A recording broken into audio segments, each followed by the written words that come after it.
여러분이 지금 보게 될 이 사진은 바르트부르크 독일에 있는 성인데, 지금은 성지순례를 가면 꼭 독일에 가면 여기를 가게 됩니다. 지금부터 500년 전에는 여기는 요새와 같은 데였기에 아마 사람들이 거의 들어가면 못 나온다 생각하고 들어갔을 겁니다.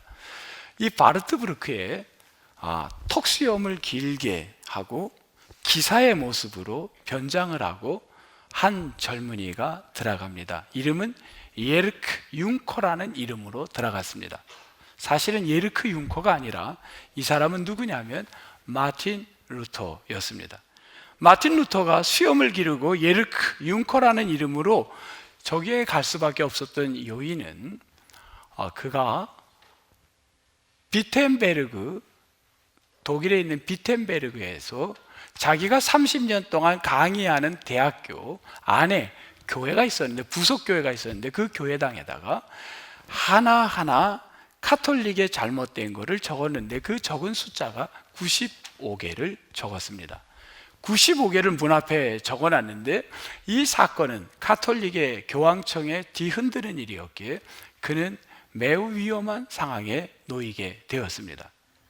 왜 그러면 그가 95개 조항을 쓸 수밖에 없었냐면, 당시에 로마 카톨릭에 어떤 역사가 있었냐면 그 앞에 1000년이라는 긴 시간의 중세사회 속에 수도원은 좋은 일을 많이 했습니다. 수도원은 병든 사람들, 또 어려운 사람들, 옥에 갇힌 사람들, 안토니우스 같은 사람은 옥에 갇힌 사람들을 도왔던 수도사들입니다. 그런데 수도사가 오래 가면서 도미니쿠스 수도원 같은데 참 좋았습니다.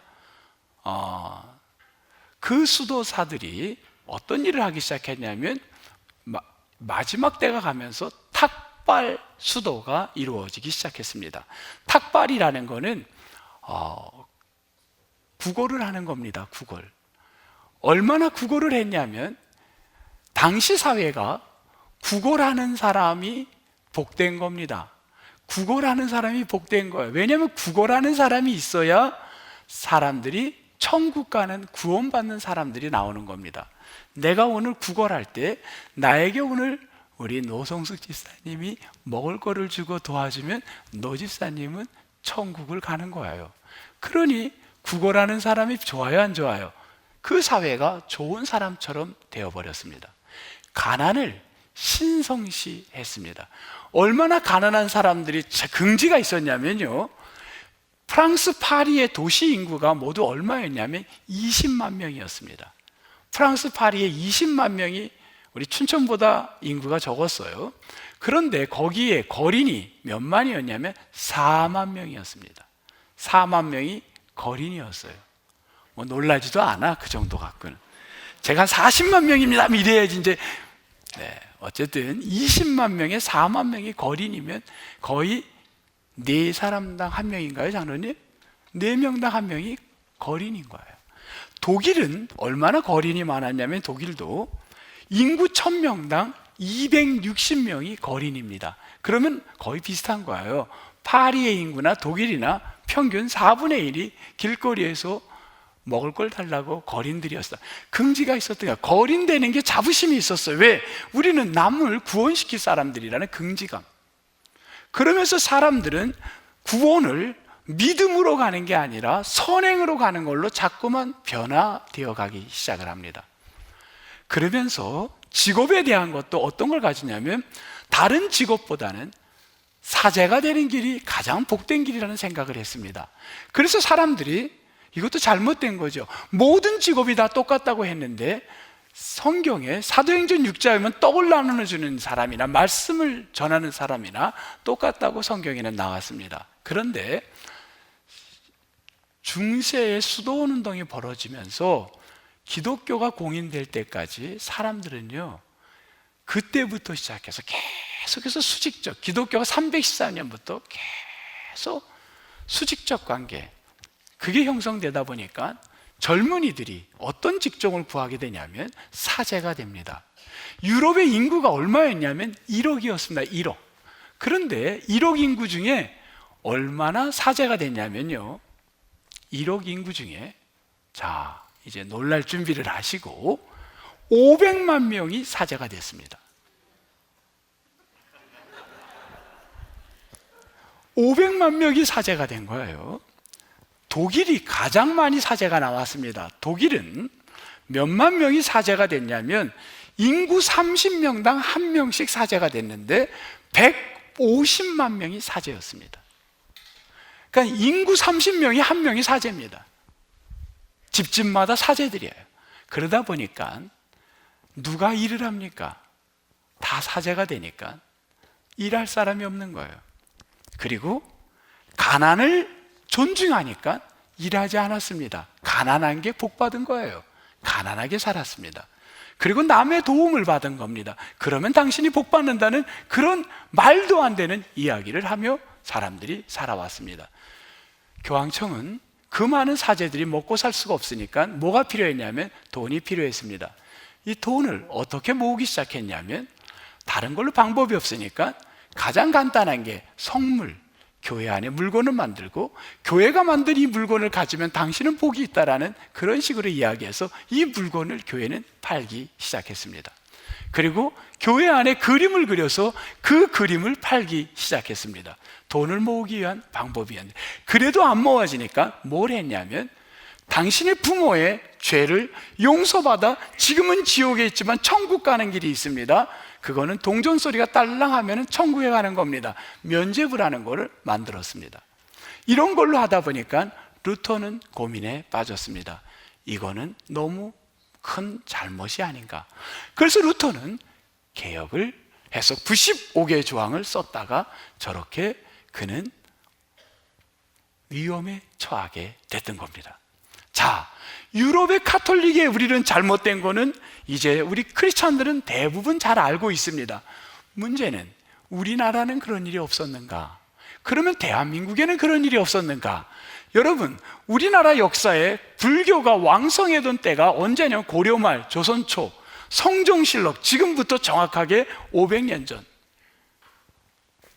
바로 504년 전 1517년 10월 31일 오늘 504년 전에는 유럽 땅에서 이런 일이 일어났다면 조선 땅에서는 지금부터 500년 전 조선 초, 고려 말 성종실록에 뭐가 있었냐면요, 승려가 얼마나 많았냐면요, 우리나라 인구가, 조선의 인구가 얼마였냐면 500만 명이었습니다. 500만 명. 500만 명의 승려가 몇 명이 나왔냐면, 자, 또 놀랄 준비. 몇만이 승려였냐면 10만 명이 승려였습니다. 인구 50명당 한 명이 승려였어요. 왜 승려가 그렇게 많이 됐을까? 당시에 승려가 되면 혜택이 4가지가 있었습니다. 군대를 안 갑니다. 두 번째, 세금이 면제됐습니다. 그리고 뭘 줬냐면 노예를, 종을 한 명씩 줬습니다. 그리고 땅을 줬습니다. 여러분 같으면 승려되고 싶어요? 안 되고 싶어요? 그때 태어났다면?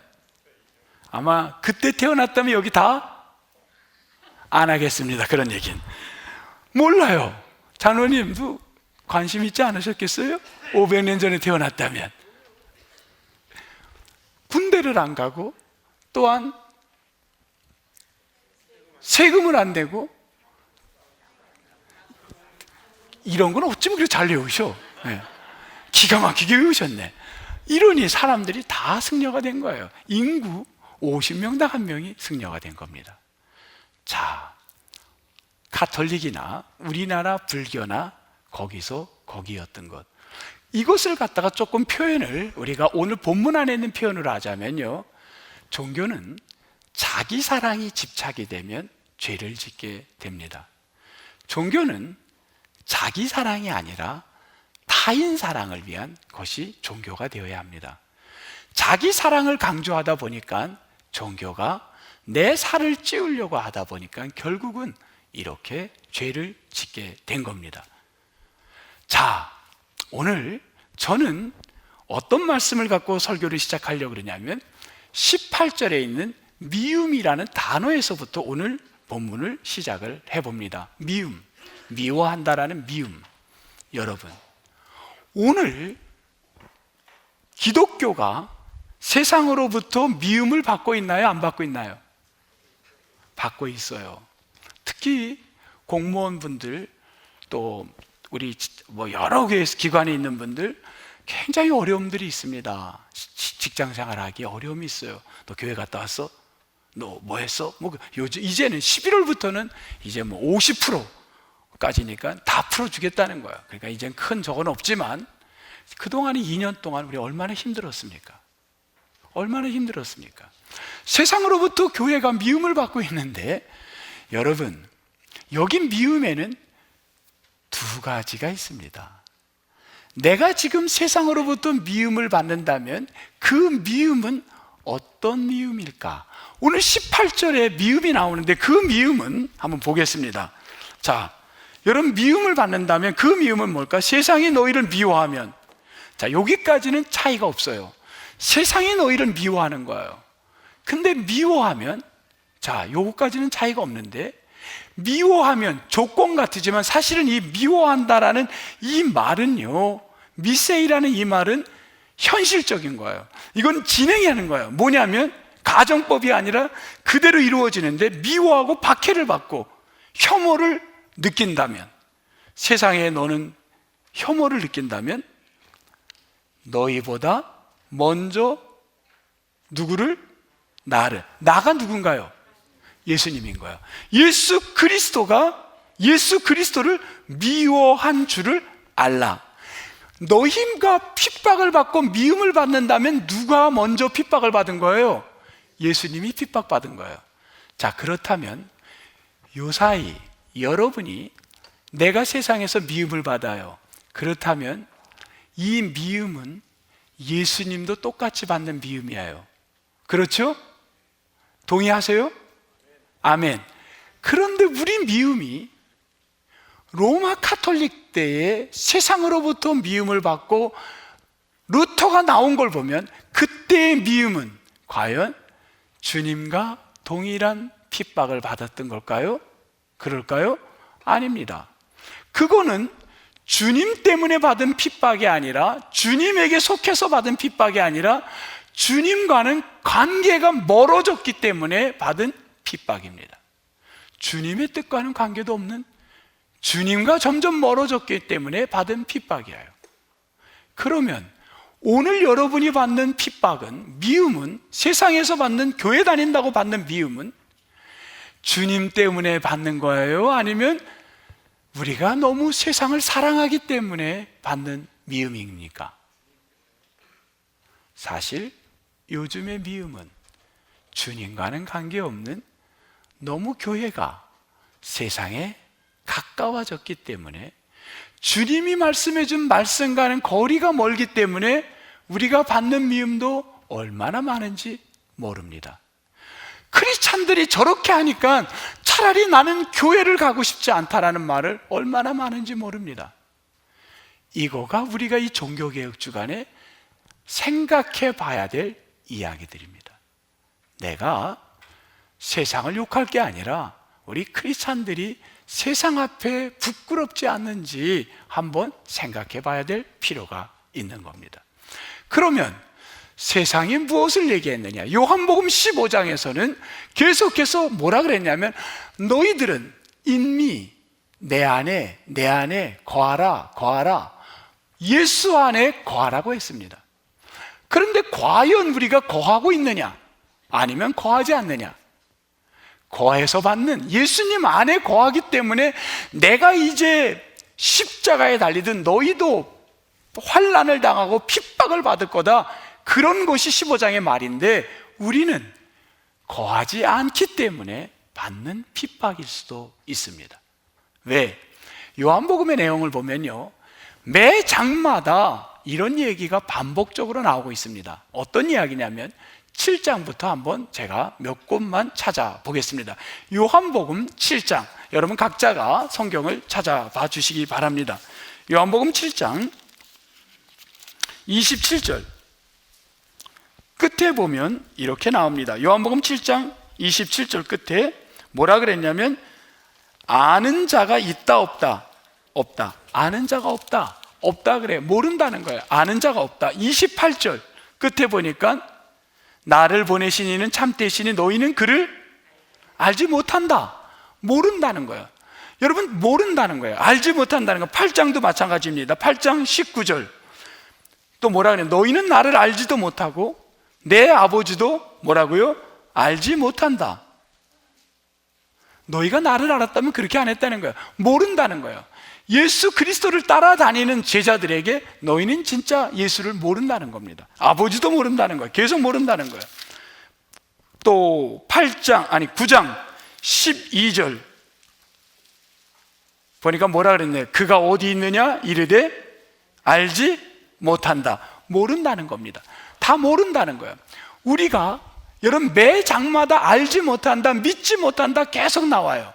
그래서 요한은 이 알지 못하는 것, 믿지 못하는 것, 아무리 예수님 옆에 와 있어도 아무리 예배를 드려도 우리가 그분의 말을 들어도 나는 모르는 거예요. 모르기 때문에 인간은 뭐를 하냐면 죄를 짓게 된다고 합니다. 그래서 요한복음 16장 9절에 이렇게 정의를 내렸습니다. 16장 9절 같이 한번 읽겠습니다. 시작. 죄에 대하여라 함은 그들이 나를 믿지 아니하며 알지 못하기 때문입니다. 아무리 인미 예수 안에 거하라 그런데 사람들은 그분을 알지 못하기에, 그분을 믿지 못하기에 인미하지 않았습니다. Without me, 어떻게 했나요? 없이 하는 거예요. Nothing, 모르는 거예요. 그분 옆에 가지 않았던 겁니다.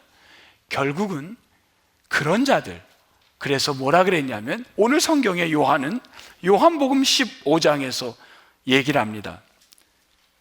3절 너희는 내가 일러준 말로, 일러준 말이 뭐예요? 톤노고스, 말씀으로 어떻게 됐다? 이미 깨끗하여 졌으니, 말씀으로 너희들이 나를 알아가려고 하는 방해하는 요소들을 이미 제거했다는 거예요. 가지치기 했다는 거예요.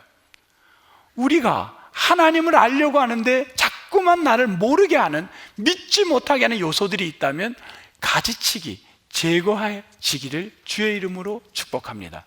무엇으로? 말씀으로 제거되기를 바랍니다. 성경에 보면 요셉이라는 사람이 구약 성경의 대표적인 인물이 나옵니다. 요셉은 하나님의 말씀을 그는 붙들었다는 걸 확신합니다. 왜 그랬을까? 요셉이 꿈을 꿉니다. 하루는 꿈을 꾸는데 형들의 볕단이 자기에게 절을 하는 거예요. 또 하루는 꿈을 꿨더니만 해와 달과 11별이 자기에게 절을 하는 겁니다. 요셉은 형들에게 이야기했습니다. 형, 내가 꿈을 꿨더니만 형들이 나에게 절을 하되, 형들은 그렇지 않아도 화가 나 있었습니다. 아버지가 편애를 했고 이 요셉만 사랑하는데, 또 이런 얘기를 하니까 얼마나 기분이 나쁘겠습니까? 그래서 이 요셉을, 너 이놈 골탕 좀 먹어봐라, 네 꿈이 제대로 되는지 안 되는지 우리가 한번 지켜보겠다. 그리고는 이 요셉이 형들을 찾아와서 안위를 살피러 왔을 때 그만 그 요셉을 붙들어 가지고 어디다가 장사꾼에게 팔으냐면 애굽 장사꾼에게 팔아버립니다. 그 사람은 누구였냐면, 팔려간 데가, 그 장사꾼들의 팔려간 데가 누구의 집이었죠?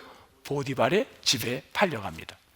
보디발의 집에 팔려가서 그가 보디발의 집에서 머물고 있는데, 그 보디발의 아내가 그가 그의 말을 들어줬다면 그는 옥에 갈 일이 없는데, 보디발의 부인의 말을 들어주지 않으므로 억울하게 그는 교도소에 가는 빨간 줄이 거졌는데, 빨간 줄 거진 그 내용이 차마 말하기도 힘든 그의 젊은이의 생애는 완전히 망가뜨린 아주 파렴치한 죄인으로 적혀 있습니다. 남의 여인을, 이미 결혼한 여인을 탐한 사람으로 이 죄목이 쓰이고 말았습니다. 그는 옥에 들어갔어요. 어찌 보면 요셉이, 여러분, 그가 만약에 세상과 타협했다면, 형들하고 타협했다면 그는 팔려갈 일도 없을 겁니다.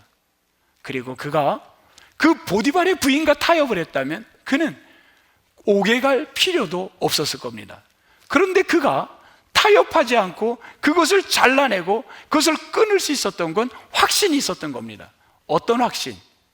말씀에 대한 확신. 하나님이 나에게 준 확신이 있었어요. 꿈에 대한 확신입니다. 그래서 창세기 39장에는 이렇게 이야기를 합니다. 창세기 39장 3절, 23절에 보면은 이렇게 나옵니다.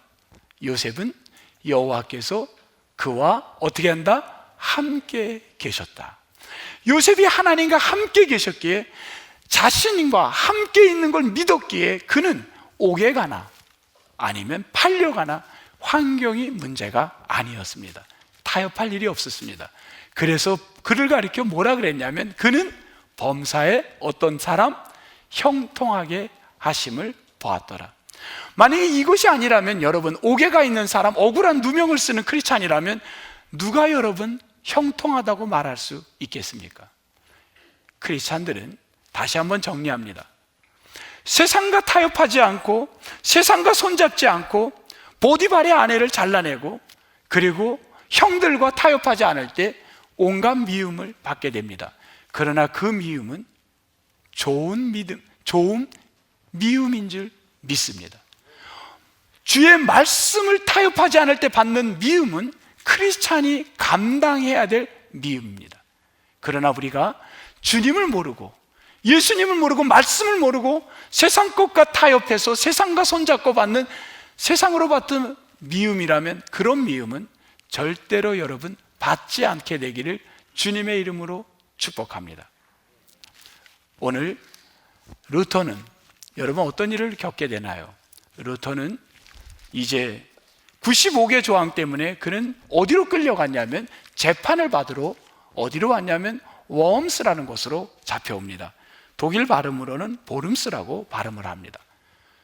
이 웜스, 이 보름스에 그가 잡혀왔는데 그는 죽기 직전입니다.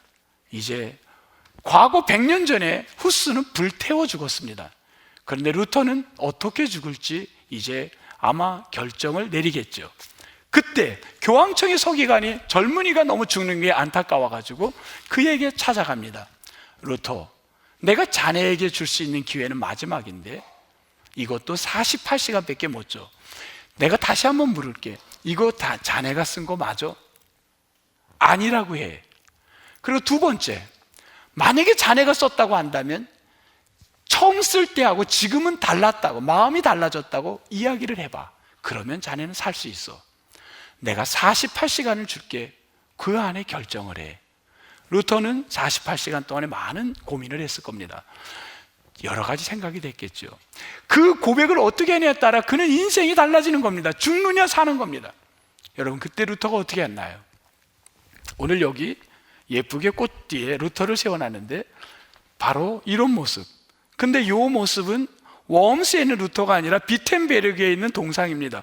비텐베르그의 루터와 멜랑톤 친구, 그렇게 만든 동상이에요. 왜냐하면 이 웜스에서는요 이렇게 서 있질 않았고 성경을 루터가 들고 있었고 오른손을 루터가 이렇게 성경을 가리켰습니다. 그때 이 재판 받을 때 48시간 후에 자기 고백을 합니다. 수만 가지 생각을 했지만 자기도 살고 싶겠죠, 젊은 사람이. 그런데 그는 고민하다가 그 앞에 섰습니다. 재판관, 교황청의 사람이 지켜봅니다. 그때 성경을 왼손으로 들고 손을 가리키면서 이렇게 얘기합니다. Here, stande ich. 내가 여기 서 있습니다. Ich kann nicht anders. 나는 변할 수가 없습니다. Gott hilf mir. 하나님, 나를 도와주세요. 아멘. 루터는 내가 죽지만, 내가 지금 죽는 것이 두렵다고 말씀을 배반할 수는 없다, 진리를 배반할 수 없다고 생각하여 그는 타협하지 않았습니다. 그는 자기 목숨을 내던지는 마음으로 나는 Ich kann nicht anders. 내 이 말씀이 변할 수는 없습니다. 이렇게 고백을 합니다. 바로 루터는 거기서 이제 죽음으로 가야 되는 그 자리에 루터를 아끼는 친구가 그를 분장을 시켜서 수염 달린 예르크 융커라는 이름으로 그를 아까 바르트부르크 성으로 피신을 시킨 겁니다. 바르트부르크 성에 왔을 때 루터는 어디가 있었냐면 그 성의 방 안에 들어가게 됩니다. 이 방 안에서 10개월을 보내게 됩니다. 이 방 안에서 10개월을 보내면서 루터는 내가 여기서 나갈 방법을 모색을 했다든지 나의 억울함을 글로써 써가지고 사람들에게 후대에 남기려고 그 글을 썼다든지 그게 아니라 그는 사람들이 죄를 짓는 건, 왜 죄를 짓냐, 미움을 받는 건 알지 못하기 때문이구나. 당시 사회의 성경은 라틴어로 써서 교황 사제들 외에는 읽을 수가 없었습니다. 그래서 루터는 뭘 하냐면 이 성경을 일반인들이 읽을 수 있는 독일말로 번역을 하기 시작합니다. 먼저 시편을 번역을 했고, 그 다음 마태, 마가, 누가 사복음서를 번역하기 시작합니다. 루터는 그 10개월 동안 성서를 번역하고 짬이 있을 때마다 그는 뭐를 했냐면 노래를, 그는 작사 작곡을 즐겨 했습니다. 여러분이 좀 전에 불렀던 무슨 노래였죠? 내 주는 강한 성이요. 그 찬양도 루터가 여기 있으면서 지었다고 합니다. 여러분, 루터, 그는 살고 싶지 않았을까요? 그런데 진리에 속한 자, 목숨을 버릴지라도 미움을 받지라도 진리 안에서 미움을 받는 길은 내가 걸어가겠다라는 게 루터의 확고한 신앙이었습니다. 오늘 우리 교회는 적용점에서 한번 이렇게 적용을 해보겠습니다. 개개인들이 적용을 하십시오. 공동회를 앞두고 있습니다. 우리가 내 이름이 여기에 오르지 않았더라도 우리가 흔들리지 않을 수 있는 건 우리가 말씀에 붙어 있고 주님의 진리를 추구하는 사람에게 이런 거에 흔들리지 않는 신앙인인 줄 믿습니다. 또 한 가지, 우리는 안타까운 게 있습니다. 항존직이 돼서는 오래 신앙생활 하다 보면 변하는 사람이 많습니다. 옛날하고 달라지는 거예요. 왜 그런가? 왜 이렇게 변하는가? 시간이 지나면 그때 처음 먹었던 마음이 변하고 사람들이 아이고 저런 사람이 직분자라니 고개를 설레설레 합니다. 왜 그런가요? 어느 순간부터 말씀이 들어오지 않고 자기 경험과 이제 자기 사람들을 만들어가면서 우리에게는 부끄러움이 보이기 시작하는 겁니다. 여기에는 목사도 예외가 아닙니다. 우리는 날마다 제거해야 되고 자꾸 말씀으로 잘라내야 될 부분은 내가 지금 말씀에 속해서 살아가고 있는가, 아니면 경험과 사람들에 의해서 내가 살아가고 있는가, 자기를 살피는 작업이 날마다 일어나기를 주님의 이름으로 축복합니다. 이번 공동회 앞두고 지난주에 있었던 이야기를 하나 하면요, 여러분 어떤 분이, 참 제가 지난주에도 우리 했었나요? 어떤 분이 사실은 장로님의 후보가 6분이 나왔지만 7명이 나왔었습니다. 그런데 우리 교회는 지금까지 우리 교회가 다른 피택 방법보다 그래도 감사한 건 나름대로 정수를 해서 여기 에너지를 쓰지 않으려고 몸부림해 왔습니다. 왜? 그러다 보면 인간들이기 때문에, 사람인지라 누가 다 자기 이름이 올랐으면 떨어지는 걸 원할 사람이 어디 있겠습니까? 그러다 보면 선거운동이 될 수밖에 없고, 하나님의 거룩한 항존직을 하는데도 이게 말이 안 되는 게, 선거운동이라는 게 말이 됩니까? 그거를, 이 시스템을, 방법론을 차단하기 위해서 우리는 정수로 지금까지 추천을 해왔습니다. 오늘도 권사님 18분, 그대로 필요한 사람 18명, 18명이면 다 여러분이 찍으면 되는 겁니다. 안수집사 13분 그대로 다 하면 되는 겁니다. 장로도 지금까지 5명이 5명만 했습니다. 그런데 이 선거룰에 의해서 요번에 몇 명이 됐냐면 7명이 나오게 된 겁니다. 그럼 2명이 떨어져야 되는 거예요. 5명을 우리는 필요로 했는데, 그렇게 되는 안타까운 일이 벌어진 겁니다. 그런데 여러분, 어떤 그 한 분이, 목사님 저는 제 이름은 빼주십시오. 면담을 통해서 우리가 걸르고 걸른 작업에 이분 스스로가 자기 이름을 빼달라고 해서 그분을 빼줬습니다. 그래서 현재 6분, 한 분이 떨어지게 됩니다. 누가 떨어지도 떨어지겠죠. 여러분, 이 상황들이 벌어지는 걸 보면 참으로 안타까움이 있어요. 그런데 여러분, 소망을 갖기는, 여러분 자기 이름을 갖다가 빼달라는 게 쉬울까요? 어려울까요? 여러분 같으면 빼달라는 말이 쉬워요? 어려워요? 우리 장로님 어때요? 어렵죠? 여러분 쉽지 않아요. 내 이름이 그동안에 나왔는데, 한 번 나왔는데 그거를 왜 빼달라고 하겠습니까? 저는 이런 분들이 참으로 성숙한 말씀 위에 붙들림 받아 살아가는 분들이라 믿습니다. 여러분, 이제 아까도 말씀대로 혹 내가 안 되더라도 그걸로 상처받는 자가 되지 말며 하나님께 영광되고, 내 이름이 오르지 않았어도 그걸로 상처되지 않는 것, 진리 되신 말씀 안에 살아가는 자들이 그런 성숙한 크리스찬들인 줄 믿습니다. 오늘 여러분 모두가 그러한 신앙으로 살아가기를 주님의 이름으로 축복합니다. 기도하겠습니다.